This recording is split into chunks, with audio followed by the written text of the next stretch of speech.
Assalamualaikum warahmatullahi wabarakatuh. Hai kelas, bertemu lagi dalam pertemuan kita yang kedua dalam pelajaran bahasa Indonesia. Pertama, Miss mau mengucapkan selamat kepada kakak-kakak kelas 11 yang sudah naik kelas dari kelas 10. Selamat untuk memulai pelajaran di tahun ajaran baru tahun 2020-2021 ini. Harus ditingkatkan belajarnya, tetap jangan lupa jaga kesehatan dan jangan terlalu banyak bermain di rumah. Oke, kita mulai saja materi dalam pertemuan kedua ini, yaitu materi kita teks prosedur. Oke, ayo kita mulai. Bahasa Indonesia kelas 11, materi teks prosedur by Miss Nila. Pertama, definisi teks prosedur adalah teks yang berisi tujuan dan langkah-langkah yang harus dilakukan agar suatu pekerjaan atau suatu hal dapat dilakukan atau diselesaikan. Selanjutnya, ciri-ciri teks prosedur. Pertama, bersifat objektif, bersifat universal, bersifat logis, bersifat akurat dan aktual, berisi langkah-langkah, menggunakan syarat-syarat atau pilihan, disusun secara informatif, dijelaskan secara detail, langkah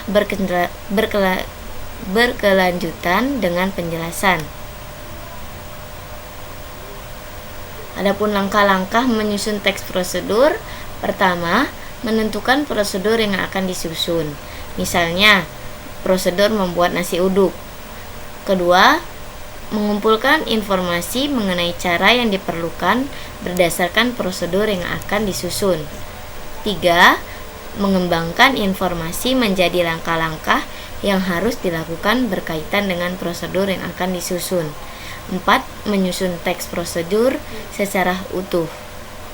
Hal yang perlu diingat, langkah-langkah dalam teks prosedur harus disusun secara runtut atau tidak boleh dibolak-balik sesuai struktur yang ada. Apa sih struktur teks prosedur?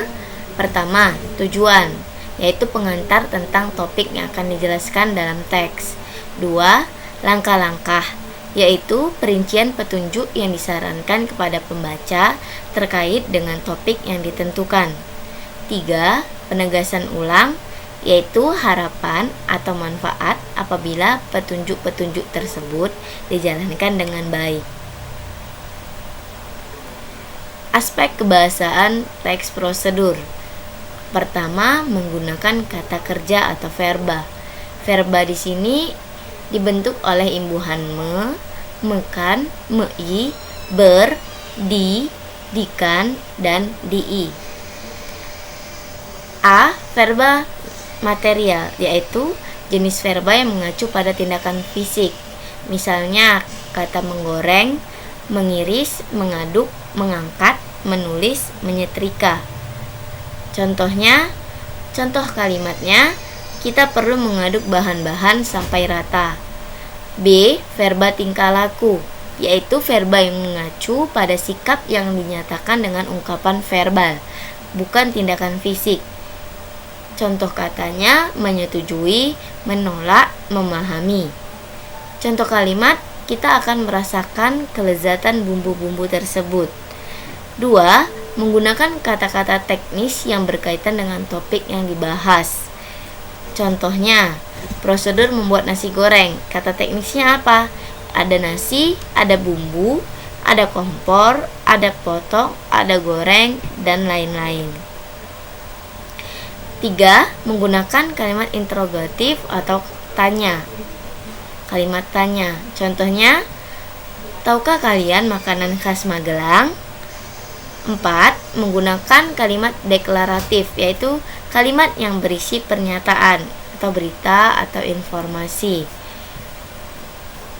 Contoh kalimatnya, getuk trio adalah salah satu makanan khas Magelang yang berbahan dasar singkong.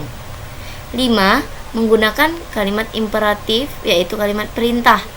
Contoh kalimatnya, tambahkan gula, garam, dan vanili. 6. Banyak menggunakan partikel lah. Contoh kalimatnya, tambahkanlah penyedap rasa secukupnya. 7.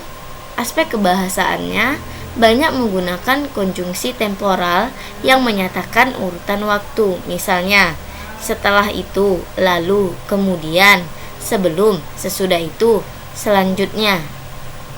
Selain konjungsi, tahapan kerja atau urutan kerja dapat menggunakan kata bilangan seperti tahap pertama, tahap kedua, tahap ketiga, dan seterusnya.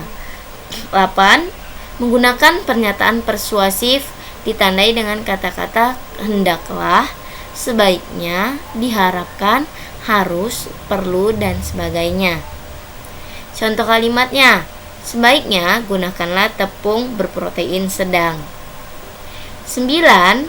Apabila prosedur itu berupa resep dan petunjuk penggunaan alat, akan digunakan gambaran terperinci tentang benda dan alat yang dipakai, termasuk ukuran, jumlah, dan warna. Contohnya, gunakan loyang berukuran 20 cm kali 18 cm. Ini merupakan contoh teks prosedur singkat, yaitu cara membuat blog di Blogspot. Ya, bisa kalian baca. Yang pertama, langkah-langkahnya itu pertama, Anda harus mengetikkan di Google www.blogger.com. 2. Pastikan Anda telah login akun Gmail. 3. Setelah login, Anda akan diarahkan ke dashboard Blogger. Lalu klik tombol blog baru. 4. Isi kolom judul, alamat blog, dan pilih template. 5. Terakhir, klik tombol buat blog, ya. Untuk langkah-langkahnya ini tidak boleh kalian acak atau kalian bolak-balik. Kenapa? Karena nanti tidak sesuai dengan hasilnya, ya. Oke. Terima kasih. Kalau ada pertanyaan bisa hubungin Miss di email Miss atau di WA Miss, ya. Bisa kalian lihat sendiri. Untuk penugasan kalian bisa lihat di aplikasi e-learning kita. Ada di situ bacaannya tugas, kalian klik, kalian lihat. Di situ ada tugasnya, ada cara pengerjaannya, dan ada cara pengumpulannya. Kerjakan tepat waktu dan kerjakan dengan baik. Oke, itu saja. Sampai jumpa di pertemuan ketiga. Akhir kata, Miss ucapkan terima kasih. Wassalamualaikum warahmatullahi wabarakatuh.